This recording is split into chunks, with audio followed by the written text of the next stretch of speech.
She comes to us from Montana State University, and she got her background. She got her undergrad at Colorado College, her master's and PhD at the University of Washington. She's currently, hopefully that won't glitch too many times. She's part of the Montana Institute on Ecosystems, which is kind of like, we have iUtah, it's kind of a EPSCoR funded, but then greater than that, overall project and institute on ecological studies. Cathy has been working, tonight she's going to talk about Yellowstone through time, change, stability, and the future. Cathy's been working in the Yellowstone Plateau and greater Yellowstone ecosystem for a significant part of her career.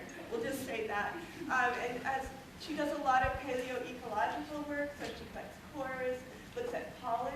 She also looks at records of past fire change and fire histories.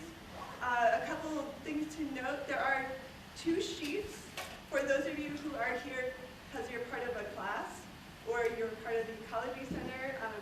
We'll pass those around. Another thing to note when I was thinking about fire, tomorrow at 4 o'clock in Wigstow Hall, which is below, if you go to Science Unwrapped, it's in the Eco Science Learning Center, but down low in room 007. She will be speaking at 4 o'clock on the role of climate and people in shaping past fire activity. And I've heard that this will have some, you'll talk about New Zealand, and then I'm not quite certain where else you'll discuss. South America and Western US, so kind of across the world, the influence of people and fire through time. Another note before we start is that there is a social afterwards at Wayne's house. There's a map over here and one on this side too.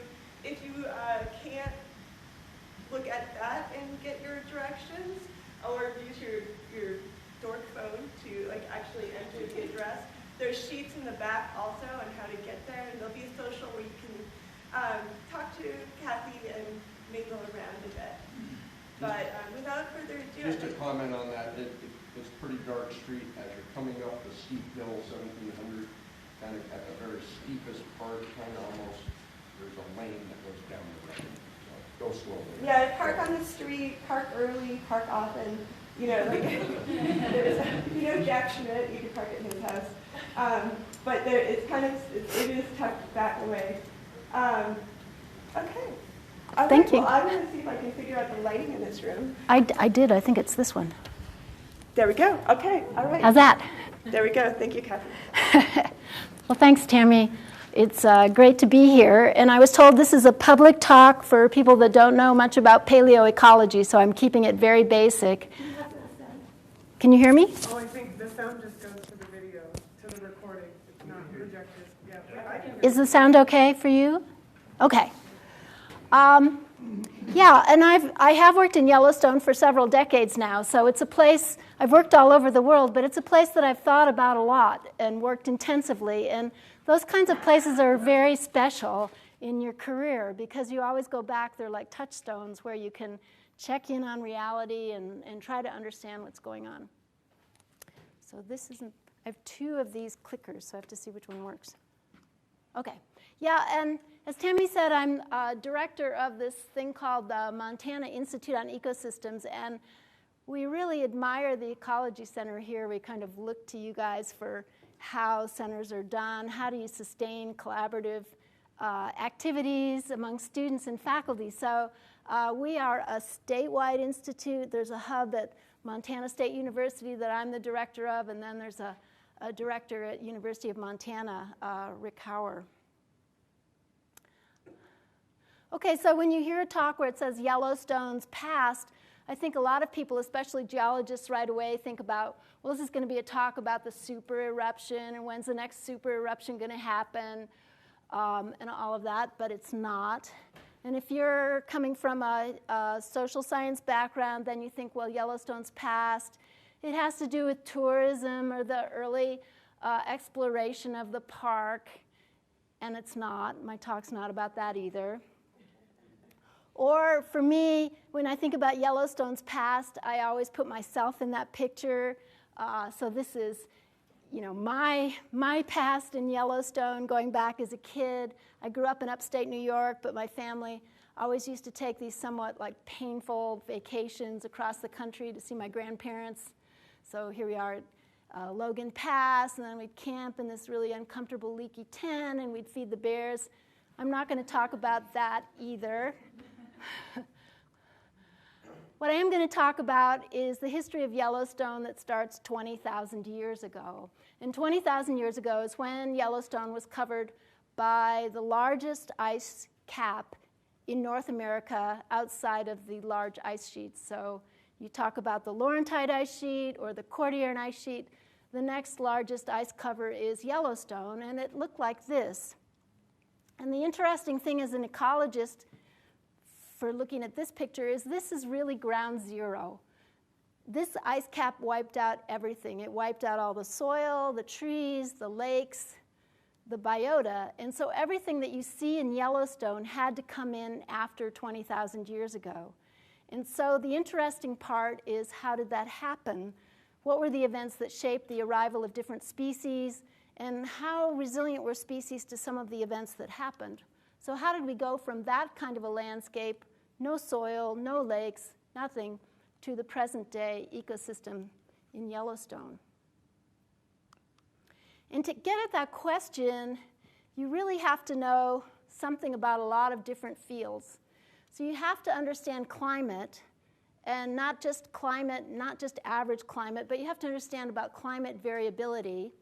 You have to be able to somehow study the vegetation, and not just the composition, but what was the structure.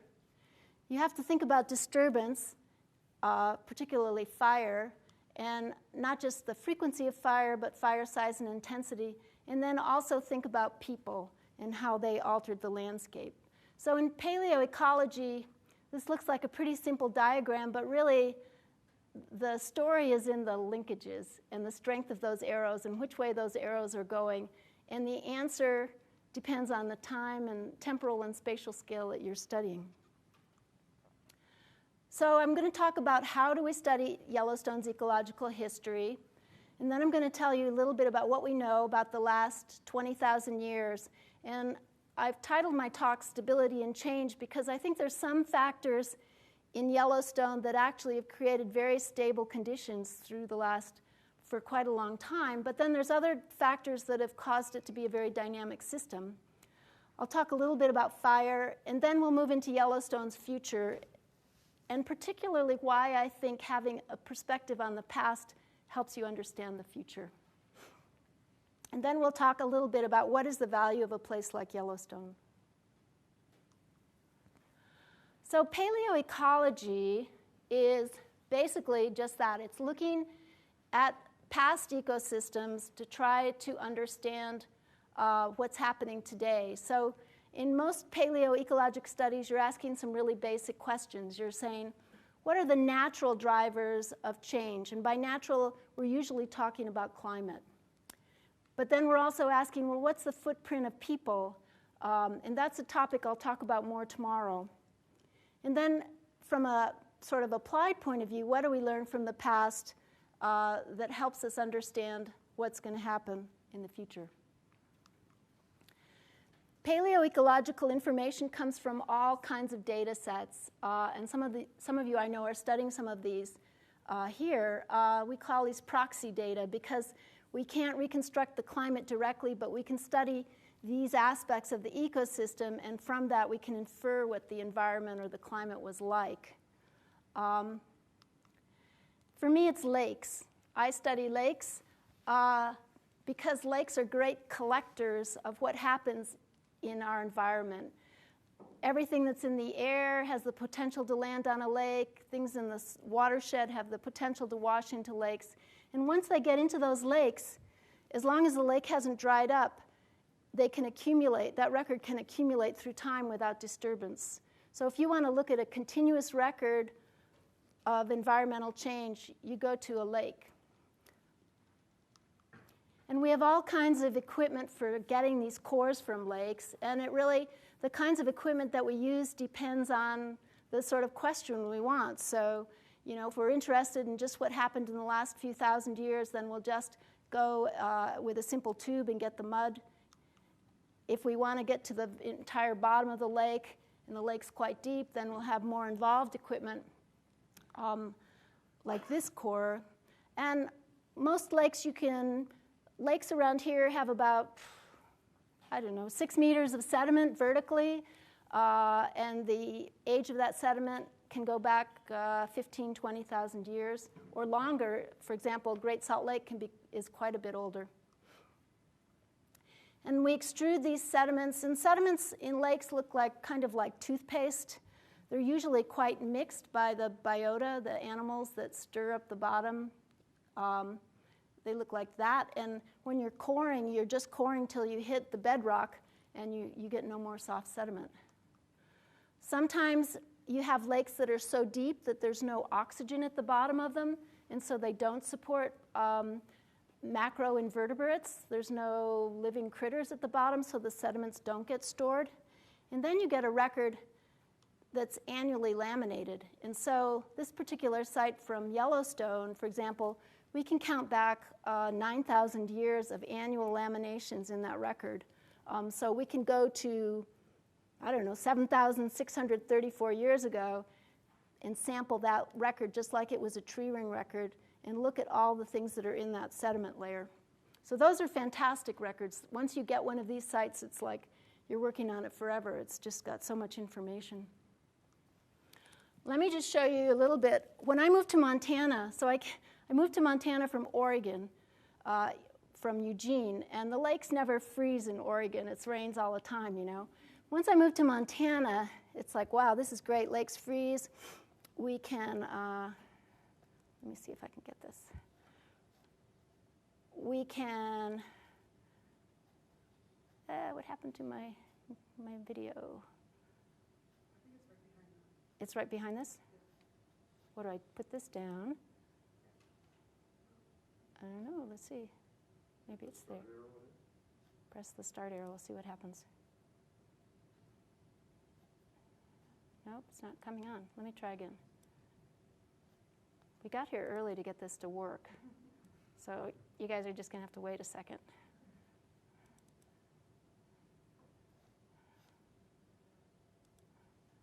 Let me try loading it up again.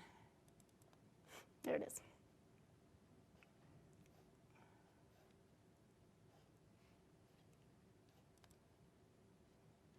Boy, I wonder what happened to it. Well, I guess you're not going to get to see me. Pretty blue light. Yeah, it's pretty. Yeah, we core on the ice in the dark, and that's why you can't see us.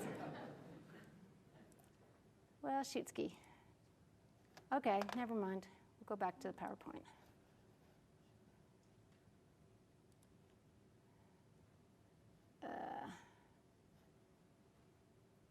There we go. So this is what the cores look like when we get them. We take the cores the core that we use. It takes meter-long cores, and we keep going back in the hole meter after meter, deeper and deeper until we hit the bottom. And each time we get a meter, we bring it out to the surface and we extrude it, and then we wrap it up in saran wrap and foil and take it back to the lab. So this is one core, and you can see they're really fancy. These cores are fancy. There's a lot of sedimentary changes going on in these cores. They've got dark layers that are more organic. They've got light layers that are very rich in calcium carbonate. That tells you something about past climate. The light layers, the marly carbonate layers, tend to tell you it's a warmer climate. The dark layers, it's usually a colder climate. And in this particular site, we have that white layer, which is volcanic ash. In most of the lakes around Yellowstone, and even in this area, you get the eruption of Mount Mazama, which is in southwestern Oregon, erupted 7,670 years ago. And they know that year very precisely because they've dated it in the Greenland ice core. So when you get that record, you know right away where you are in time. This is part of a 7-meter core we got from this particular lake. And so this core probably goes from something like 7,000 to 8,000 years ago. Take these cores back to the lab, slice them up, subsample them. We sample them for charcoal analysis, for pollen analysis, to look at the magnetic sedimentary properties in the sediment, to do the geochemistry. And usually, in this field, you have a couple of glorious days doing field work, and then you're in the lab for about a year, counting everything you see. And the kinds of things we see in these cores are the pollen, which tells us about the vegetation. The vegetation, in turn, tells us about the climate. The charcoal tells us about past fires. And then we see cool things like beetle remains and other things that tell us about other aspects of environmental change. And pollen is just like any other fossil.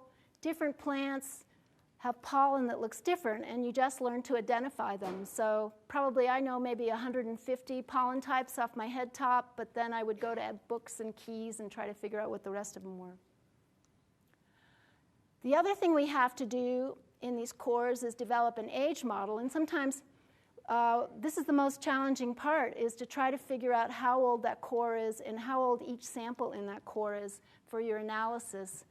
So we get radiocarbon dates by dating plant macrofossils or pieces of charcoal. Sometimes when the sediments are very calcium carbonate rich, we have to actually pick out pollen grains and get enough of those to date. Then those radiocarbon dates get turned into calendar years, so there's a conversion to it. We add the age of known ashes, and then we develop an age model with uncertainty around each sample. And you end up, at the end of the day, you have a table, you have your depth in your core, you have your age assignments for the core, and you have a bunch of different pollen types that you've counted at each level, usually about 300 pollen per each sample, and you can use that to reconstruct a pollen diagram. Okay, so what do we know about Yellowstone? Well, Yellowstone covers about 16 million acres. The greater Yellowstone ecosystem is a huge area. This is the area that was covered by glacial ice. So it's very diverse in terms of the geography you cover from south to north and east to west, but there's also a very strong elevational gradient. In this Yellowstone area, we're trying to reconstruct vegetation that goes from the Rocky Mountain juniper and steppe, Artemisia steppe at the base, all the way up to tree line. And there's a bunch of different distributions of conifers as you go up the slopes that make up part of this ecosystem. So understanding Yellowstone isn't just, you can't just get it from one single record. You really have to get a network of sites to know what's going on. I think the thing that makes me say there's properties that sort of stabilize the vegetation history in Yellowstone have to do with the geology. When you look at the geology of Yellowstone, you can kind of break it into three different kinds of rocks. You've got your super volcano rhyolite eruptions in orange. These are primarily from the last 600,000 years. And then wrapped around those are Eocene volcanic rocks, volcaniclastic rocks. These are a lot older. And then you have areas where you've had glacial, particularly glacial clays. These are sometimes proglacial lakes and the like. And the rhyolite areas are very, very infertile.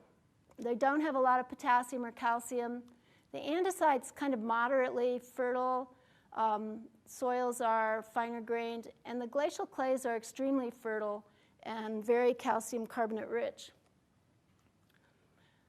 And that really controls the vegetation today in Yellowstone to a large extent. So if you want to know where the grasslands are, the sort of Serengeti of the West, you go to glacial clay-rich deposits. That's where you get these really lush, nutrient-rich grasslands. If you want to know where lodgepole pine grows in Yellowstone, go to the rhyolites.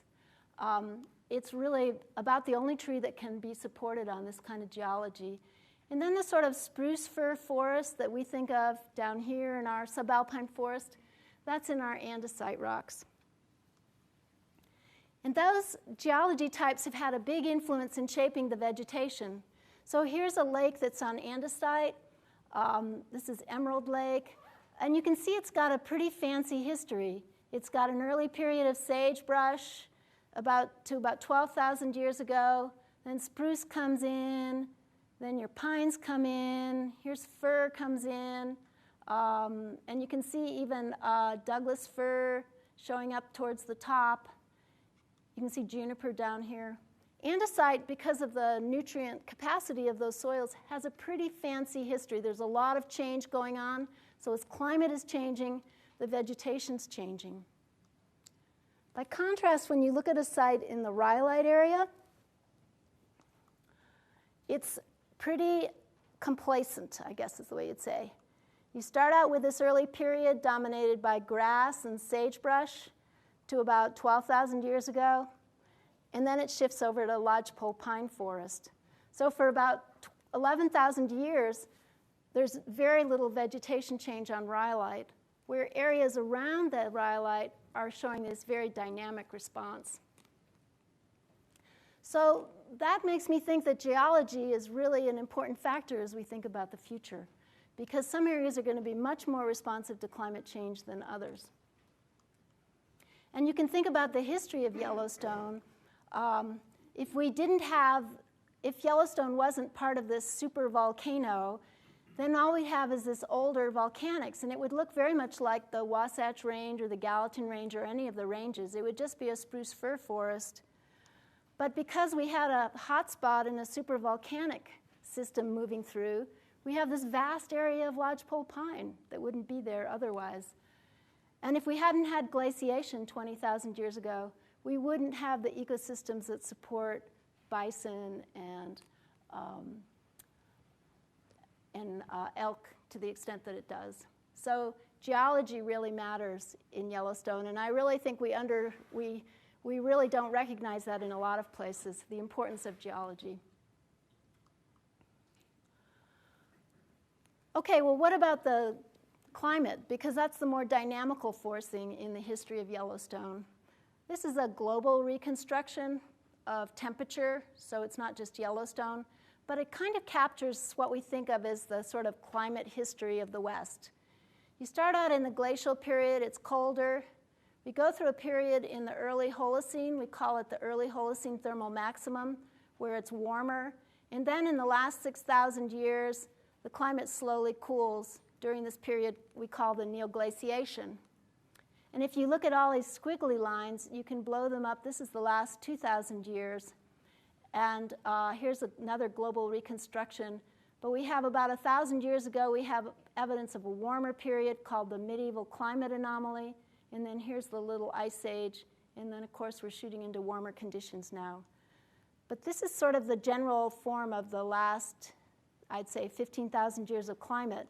And we can focus in on what this period in particular looks like in Yellowstone. Well, let me first say that the driver of that curve, I guess we owe to a Serbian mathematician, Milankovic, who calculated that solar radiation is varied through the history of the Earth based on things like the Earth's orbit around the sun, the degree of tilt of the Earth's axis, and the amount of wobble in the Earth's axis. And the interesting thing for us, for tonight's talk, is that 11,000 years ago, the Earth was closest to the sun in July, whereas today it's closest to the sun in January. And the other factor due to the wobble of the Earth's axis is that, and the tilt, is that there was more tilt in the Earth's axis then. So think about what that would do to solar radiation, having more tilt and being closest to the sun in July. What it does is it changes the amount of solar radiation that we receive through time. So 11,000 years ago, we got about 8% more radiation in summertime here than we get today. So that's like bringing the radiation belt of probably like Houston up to the latitude of Yellowstone. It's huge, 8% summertime increase in solar radiation. So you can see it starts out low, reaches this maximum when we're in this configuration, and then the last 6,000 years it's been steadily declining. And that's why global temperatures tend to follow that pattern. So you have rapid warming in Yellowstone, this warmer than present condition here, and then late Holocene is gradual cooling. From Yellowstone climate data alone, we know the story is a little more complicated than that. So this is work that we've done at that Varved Lake. So 16,000 years ago to 6,000 years ago, summers show this general rise in solar radiation that I just showed you. But when you look at isotopic records, it's a little more complicated. It was cool, then there's like a step-like change in warming, and then it drops off about 9,000 years ago. So it's not as gradual as the sort of insulation forcing would have you believe. And there's also a very kind of interesting cool period here that you can see. In winters, we know the insulation forcing is opposite, and the only data we have on winter suggests that it was there was less precipitation in the early part, and that, or high precipitation in the early part, and that winters have become slowly drier. So Teresa Kraus, my PhD student, was interested in how does that sort of climate history play out in Yellowstone, and she looked at 3 lakes in Yellowstone located here. And the reason she picked them is she could follow the path of tree migration as this part of the ice sheet, the northern part of the ice sheet, retreated back into the park. So the first site that was free of ice was Daly Lake, and then Blacktail Pond, and then Slough Creek Pond. And she could study how trees moved into a landscape where there was nothing really, there were no forests there after the ice retreated. So she looked, for example, at fir and tried to identify when the population increase happened. And she did that based on both pollen percentages and pollen influx, and also looking for needles of fir, and showed that it arrived at Daly Lake at this point, at the next site at that point, and then the next site at that point. And she did it for every conifer species and started to reconstruct these maps of what post-glacial migration or movement of trees into the park look like. And so what you see is the first tree to come in is spruce, Engelmann spruce, and it's present, must have been present very close to the ice sheet at the end of the glaciation. The climate must have been warm enough for spruce to be like really close and ready to move in. So because it shows up almost as soon as the ice retreats, and then it shows up at Blacktail Pond, and then it shows up at Slough Creek Pond. But Slough Creek and Blacktail, comes a little bit later, and there's this period of tundra that occupies the lakes before the watersheds. Then you have, coming in, you have subalpine fir, then you have whitebark pine and lodgepole pine. And notice there's this period where fir comes in first here, but it comes in last here. So there's some kind of like interplay between whitebark pine, fir, and spruce. And then the last tree to move into Yellowstone, the last conifer, I should say, is Douglas fir. Douglas fir is a really late arrival, comes in really during the period of warmest temperatures. And so Teresa noted that this first spruce expansion corresponds with a period of warming temperatures. Then you have super warm summers here when all these trees are present in the park. Then this late kind of this sort of crazy thing where fir takes over again and comes in later at the last site coincides with that period of cool summers, that little dip in temperature. And then Douglas fir comes in as you're starting on that downhill slide towards cooler conditions. And climate models help us understand what's happening in Yellowstone as well. So here's Yellowstone at the peak of that thermal maximum, and here's Yellowstone today. And what you see is, in addition to the radiation forcing directly, what you're seeing is that 11,000 years ago, because of the high radiation, you have a very strong expanded subtropical high over the region and a deeper sort of monsoonal circulation than you see today. And both of those seem to explain the sort of Holocene trend.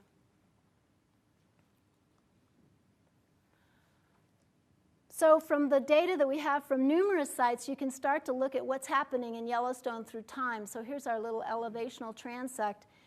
And that thermal maximum in the early Holocene is really interesting period because, so here's the spruce period here, here's the spruce fir forest, here's the time when Douglas fir comes in. And because it comes in at a time when summers are sort of warm but starting to get cool, you see a really big period of Douglas fir throughout the park. And you see things like aspen growing to higher elevation. You see tree line above its present position. It's quite a different period in the early Holocene than it is today, and it seems to correspond with that general period in the global temperature rise. You can go to Cygnet Lake. This is that rhyolite lake where there was no change in vegetation, and you can see that that early Holocene period of warm, dry conditions is also characterized by more fires. So, for example, here's the charcoal record from Cygnet Lake. It's low, and then when the trees come in about 11,000 years ago, it gets higher. So that's that line there. These little ticks are the individual fire events that we see based on these peaks. So there's a lot of little ticks here, and then there's fewer and fewer ticks here. And then this is the moving window of fire frequency. So it's just a running average through these ticks. And what it turns out is that the early Holocene, today, Cygnet Lake has fires about every 200 to 400 years. It's a subalpine forest. Fires are pretty uncommon. But in the early Holocene, fires happened every 75 to 125 years. And that's being driven by climate directly. It's not being driven by vegetation change because the forest didn't change for this period of time. I'm going to skip over that one, I think. Okay, so Yellowstone's future. The news isn't terribly good for Yellowstone or anywhere else in the West if you're worried about temperature rise. The most recent projections using the newest data show that Yellowstone's going to get anywhere from 3 to 8 degree Fahrenheit warming in terms of temperature, depending on what scenario you use. And if you look at the sort of global temperature pattern, I just showed you this piece here, but here's the temperature rise globally from the last 20,000 years. Temperatures rise. There's the Younger Dryas cooling, if you know that. Here's the early Holocene. And clearly we're moving into uncharted territory in terms of temperature. The thing that's uncharted isn't maybe the magnitude of the change, but the rate of the change, right? I mean, we've seen really rapid rise in we've seen temperature rise the same amount, but not as fast as projected in the future. So what does this mean for places like Yellowstone? Well, it probably means things are going to move around a lot, just as we've seen in the late glacial period. So for example, now you can think about the distribution of species in climate space. So suppose you have a species that's a specialist for aridity, but has very broad temperature distribution, or a species that's a generalist for temperature and precip, or a species that's a specialist for both temperature and precip. Today, they all may be growing in Yellowstone because this is the climate space of Yellowstone. But as we make Yellowstone, warmer and drier, we're clearly going to lose some of those species, right? We're going to leave the climate sort of envelope that those species occupy. And one species we talk about a lot in the northern Rocky Mountain region is whitebark pine. Whitebark pine has almost become like the poster child of climate change in the northern Rocky Mountain systems. Because this is a tree where we really think that as you make the temperatures warmer, you're going to force whitebark pine off the mountaintops, and it will be lost from the region. So there's a lot of attention on whitebark pine. In addition to climate change, of course, it's being clobbered by mountain pine beetle and also white pine blister rust. So there's a lot of things happening that make a lot of attention on this species.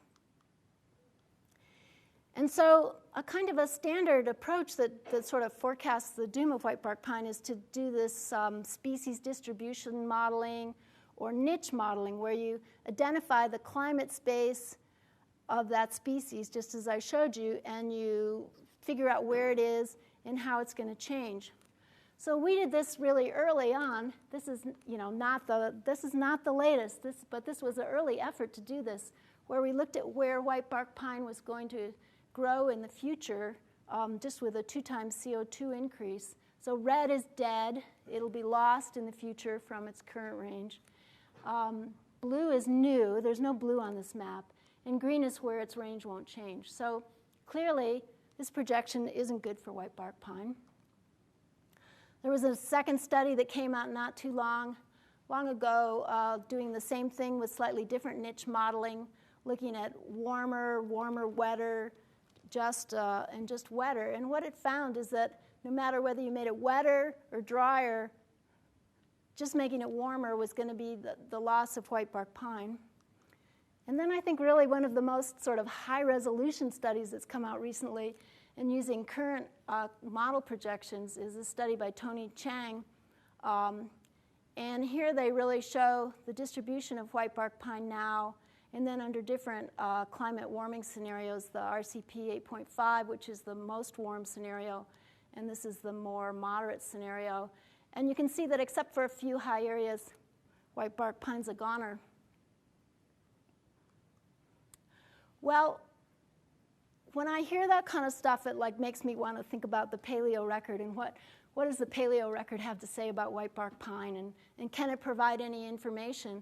And so in the interest of sort of full disclosure, we can't really identify white bark pine pollen per se. We can only identify white pine pollen. So that means we're not completely sure in the pollen record that we're looking at white bark pine or limber pine, except in cases where we have needles, and then sometimes you can tell them apart by the needles. So today, I don't think it's such a big problem in this part of the West, because in Yellowstone, limber pine is very much a low elevation, pretty much a dry, extreme site kind of a tree. And white bark pine has a much more montane and subalpine distribution. We looked at all the pollen records from Greater Yellowstone that we've been working on and others have worked on. So we have a range of pollen sites, and these are in a public database, so you can get these data that go from that Daly Lake site at low elevation, and then I showed you Blacktail and Slough Creek, but it covers all of these sites to some super high elevation sites in the Wind Rivers. And we pulled out the white pine pollen record. And so this is what it looks like. It's 15,000 years of data going from the north to the south. And you can see that there's quite a diverse history of white pine in these sites. But there's a period really from about 12.5 to about 7 where there's more white pine at each site than at other times, in most cases. We can take that pollen data and we can plot it just by time and elevation. So this is no statistical analysis. This is just plotting these interpolated values through time. And what you see when you do that is, first of all, it looks like white bark pine first came into the Yellowstone region at pretty low elevations. That's not surprising. That seems to be the pattern for most of these. And we don't know really whether it's white bark or limber. We just know that that's the white pine signal. So that's where it was initially. And then it started to move up to higher elevations. Again, we still don't know what it is. And then there's this period where it's more abundant at almost all elevations. It's more abundant at about 12,000 to about 6,000 years at all elevations. There's a bit of a gap here, I'll acknowledge, but it's present up here and it's present down here. And then it really sort of splits, and I think this is where you really start to see the sort of elevational separation of limber pine and white bark pine in the late Holocene as the climate gets cooler. So you can go back to these data, and we've used just a general additive modeling approach to summarize these data. So this is the general trend of all of the white bark pine data through time from 15,000 to present. And we can compare it to these various other environmental proxy and to other pollen data to see what's happening. So here's the white pine story. Starts out low, very high in the GAMs, and then it's low for most of the records. So there's this period when it's really high from about 12 to 6. Well, as I've explained to you, that's the time of warmer summers because of the summer insolation maximum, and it's low insolation in the winters because of the winter insolation minimum. So that's a time of really high seasonality, but summers were clearly warmer than they are today when we had more whitebark pine. We also know from the isotopic records that it's a time of more snow than today. The charcoal records tell us about fire, and we know that this period also was associated with more fires. So it looks like as soon as you start to bring spruce into the landscape, you start to get enough fuels for fire, the climate gets warm enough for fires, and sure enough, you get a lot of fires at the same time as you get whitebark pine. But the climate's continuing to warm, and so spruce is starting to decline because spruce is really a high elevation species, and it's not liking the warmer conditions, but whitebark pine seems to be doing quite well. Then you have a decline in whitebark pine, and you're starting to see increasing fir. So the climate is such that fir is outcompeting whitebark pine, and white pine really is starting to decline. And the situation gets worse as lodgepole pine comes into the picture. White pine is declining, lodgepole pine's increasing, and then finally you get into a situation where you have a lot of Douglas fir. As I said, Douglas fir is the last thing to come in. And at this point, white pine is very reduced, so you only get limber pine at low elevations and whitebark pine at high elevations. So what does that mean? Well, it means that whitebark pine, we're not getting it quite right in our storytelling of what's going to happen in the future, I don't think. We know that whitebark pine over its history has seen significant changes in its range and in its abundance. But we also know that white pines in general have done well during warmer summers than today, and also more fires. And I think we need to keep that in mind. One thing that seems to have limited and really been important in controlling white pines is competition from other conifers. So white pine, for example, seems to be very sensitive to the arrival of lodgepole pine on the scene, and its range becomes very restricted. If you hike through lodgepole pine forest today, you will find whitebark pine. It's not absent. It's just very much a minor element of that forest. The thing that I think is different in the future and that we really need to focus on more in the way we model these species is the winters. Because the one difference between winters in the future and winters in the early Holocene is that winters in the future are going to be warmer than today, whereas in the early Holocene they were colder. And so rather than focus so much on temperature, we should be really thinking about what warmer winters are going to mean for these species.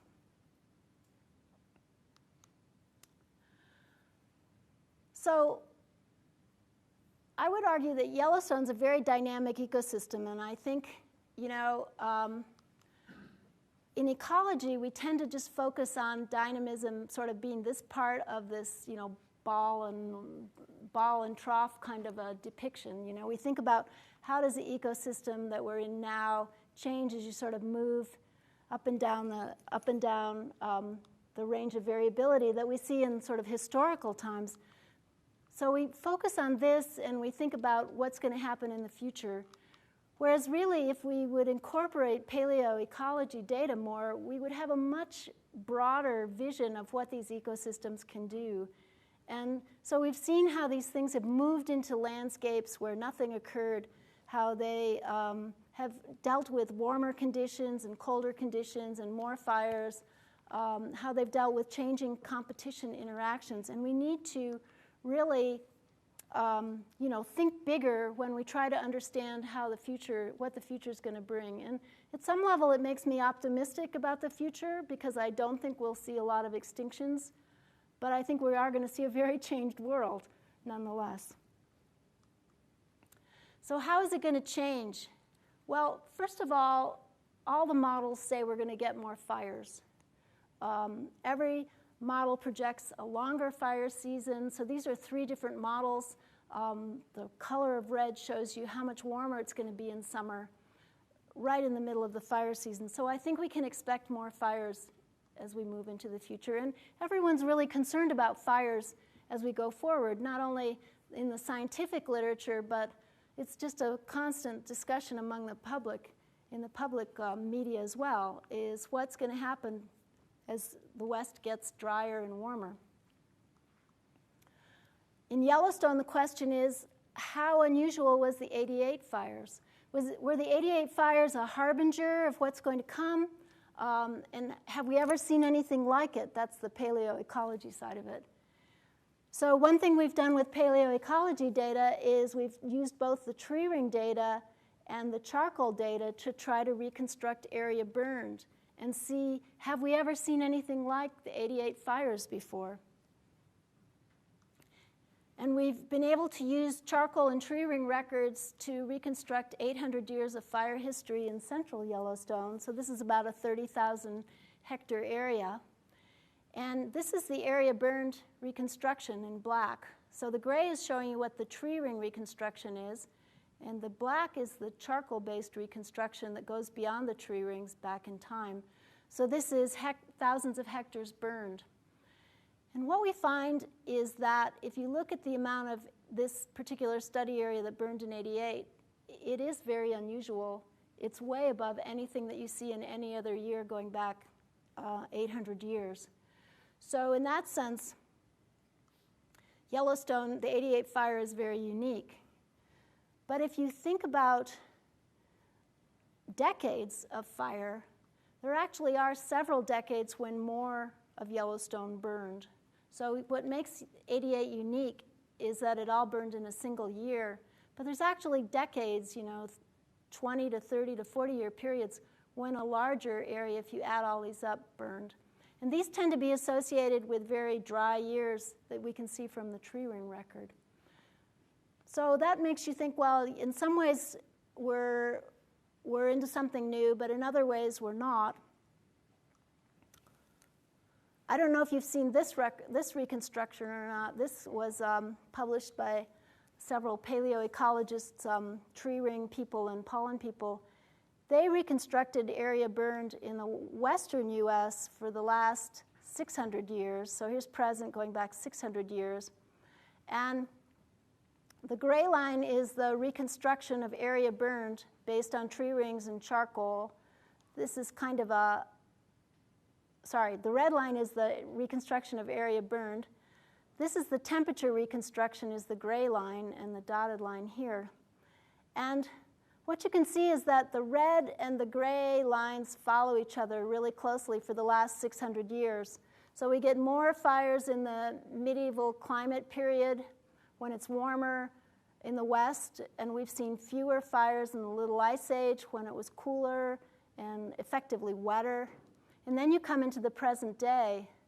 And what this group is showing is that even though the climate has been getting warmer, we've had less fire. And so this paper talks about a fire deficit, which I think is true at a regional scale. In other words, if fires kept pace with temperature, we should be getting a lot more fires than we're seeing now. We're having warmer temperatures, and based on past relationships, we should have had more fires than even now. So the reason for that, of course, is things like fire suppression and land use change and more fragmented landscapes in general.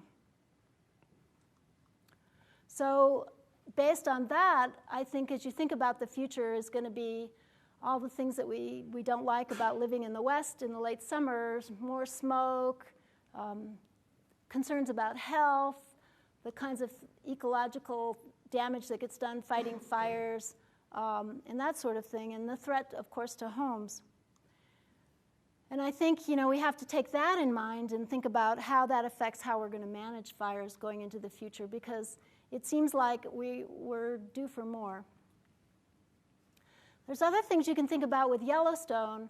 Like, what are going to be the species that will respond really well to climate change and what won't? And I would argue, based on the Paleo Record, that some of the most vulnerable forests are really the Douglas fir forests at low elevation. These are the forests that it takes a long time to come back after fire. They're very slow to respond. They're very vulnerable to human activity. And then, of course, the whitebark pine forests at high elevation, which are very vulnerable to winter conditions and fairly slow to respond to fire. So I think we can be a little selective in figuring out which parts of the ecosystem should concern us. There's also all these synergistic effects that are coming that we can see from the Paleo Record are really important in shaping the ecosystem. So there's post-fire erosional events. These have been well studied in Yellowstone, the kinds of events that are triggered by fire. There's all these invasive species that come in after disturbance that are likely to be more significant in the future. And then, of course, the big infestations of mountain pine beetle. These are all sort of amplifiers that are going to go along with more fires. So just to end, I think, we talk about places like Yellowstone and why they're important, and you sort of hear two different views of it. One is Yellowstone's really important because it's a vignette of primitive America. It's a museum. It's a place where we can go and study what ecosystems should be like or have been like. And in that sense, it's a museum. But I also think as we think about how the West is changing in the future, we need to think of it as a reservoir as well. It's a reservoir of knowledge, but it's really a reservoir of species and resilience that's going to really be necessary as we try to cope with these very altered landscapes that are going to go on outside of our national park system.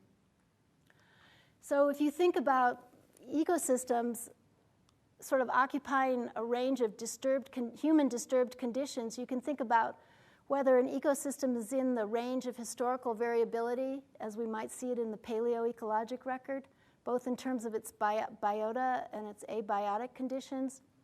You can think about ecosystems as being hybrids. That means they're a little bit disturbed, but they're still sort of functioning pretty well. Or you can think of really trashed ecosystems that are either trashed biotically, they don't have any of the natural biota, or they're altered to such an extent. And I think if you think about a place like Yellowstone, you can really start thinking about, well, where should we target our restoration efforts?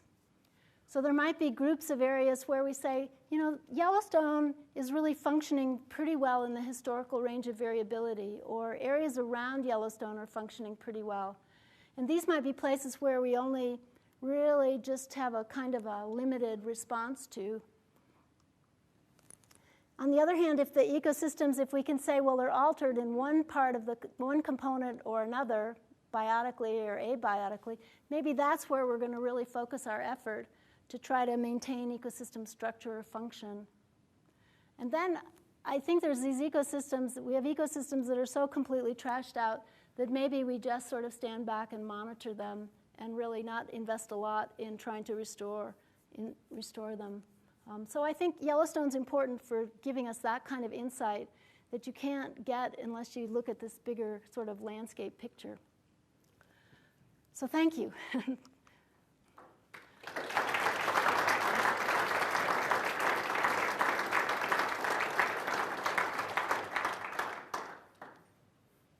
And I'm happy to take any questions. Wayne. Small detailed question. How far does pollen move? How specific is it for the region?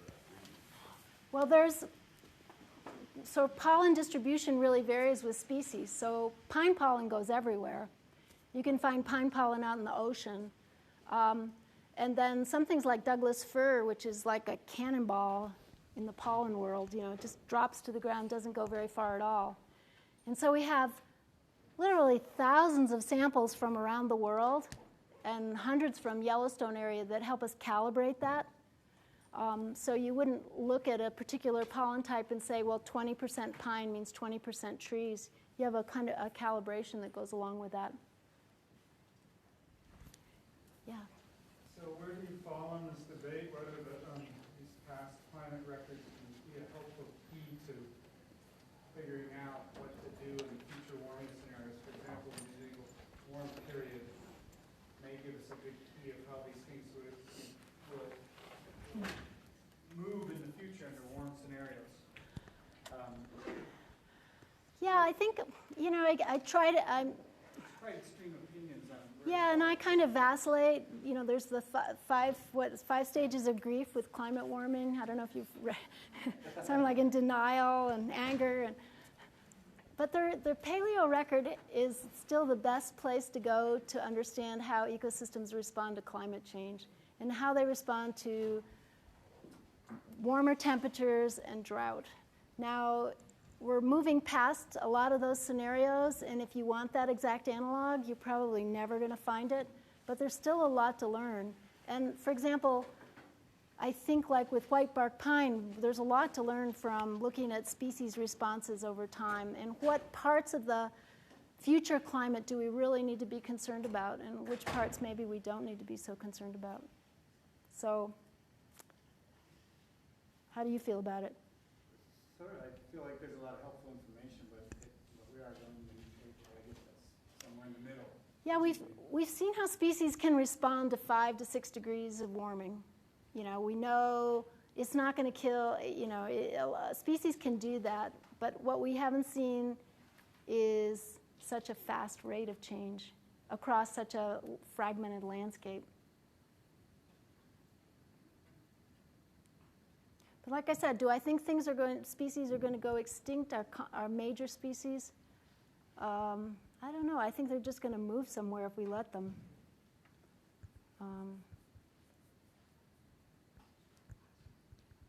Phaedra. In some places that are really cold, like the Arctic, a warmer winter actually means more snow. What's the prediction for Yellowstone for a warmer winter? Yeah, mostly dry. The big thing, and it's true here, it's true in the West, is the shift from snow to rain that's going to happen. So I don't think we're going to actually see more snow. We may see more early snow, but we're going to see it shift to rain earlier. And so that then sets you up into drought in the summer because you don't have the reservoir of snowpack melting out.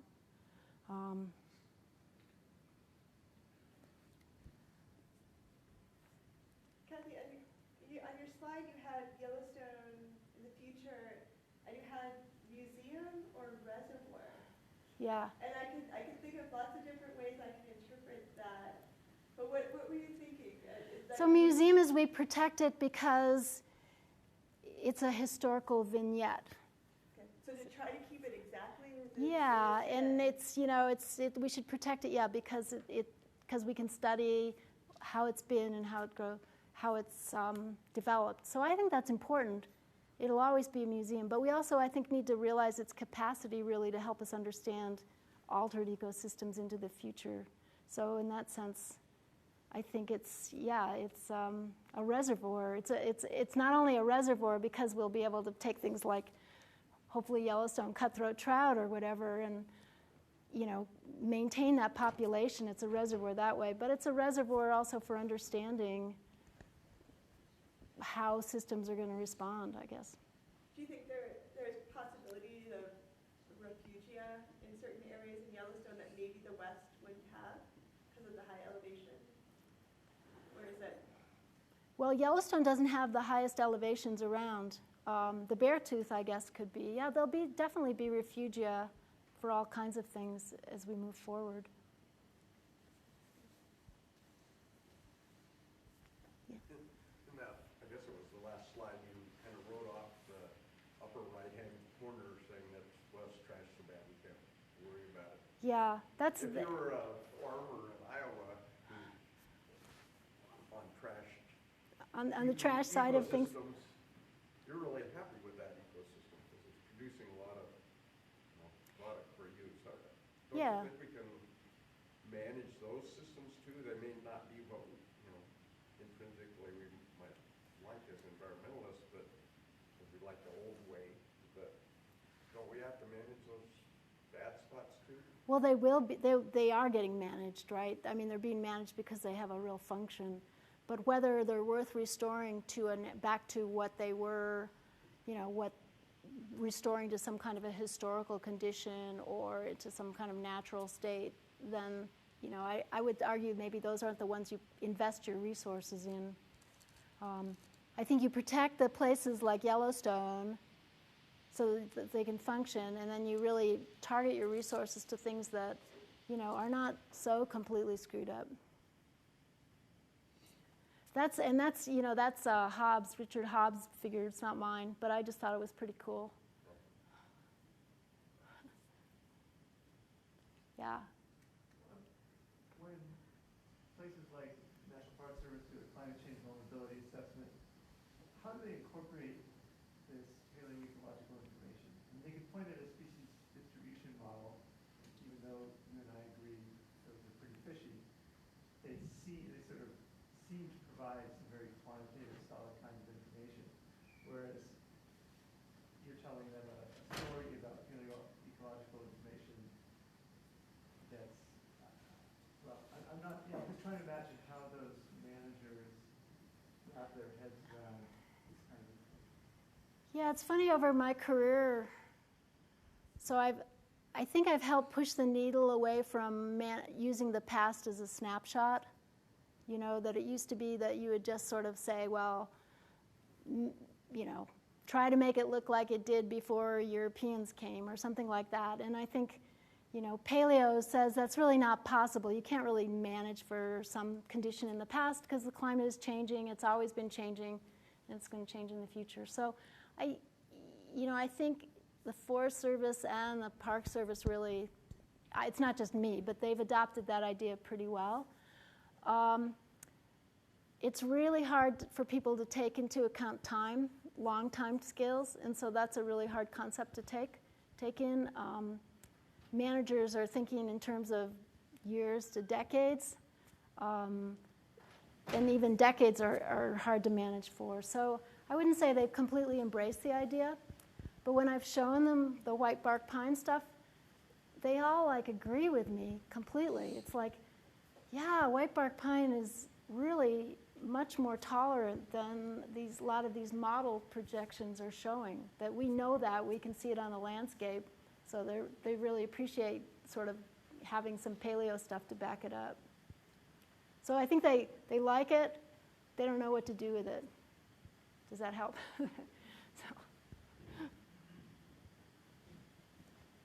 Yeah, Eric. Thinking about the sagebrush story, at least one of your graphs, there was Artemisia that was pretty high early on in the record, and then it didn't go away, but it went down considerably when all the other species. So was it just a pioneering species, or? Yeah, we were talking about this. Sagebrush, if I were going to write a paper, provocative paper, it would be about sort of stability, ecosystems that are very stable, because I think there's so many people writing about ecosystems that are going to change or fall apart, but I actually think sagebrush steppe is a very stable ecosystem. It's been around for a long time. It was the dominant community in the West, or this Rocky Mountain region during the last glaciation, and it's really persisted. I mean, it persists now. And so I don't think it's going to be highly vulnerable directly to climate change, or maybe one of the least vulnerable. In the same way, I think lodgepole pine is very stable. On the other hand, there's things like cheatgrass, which may be a game changer completely for it in the way it would affect its fire regime. So maybe that an invasive species could change something that's been very stable for about 20,000 years. So that's a little depressing.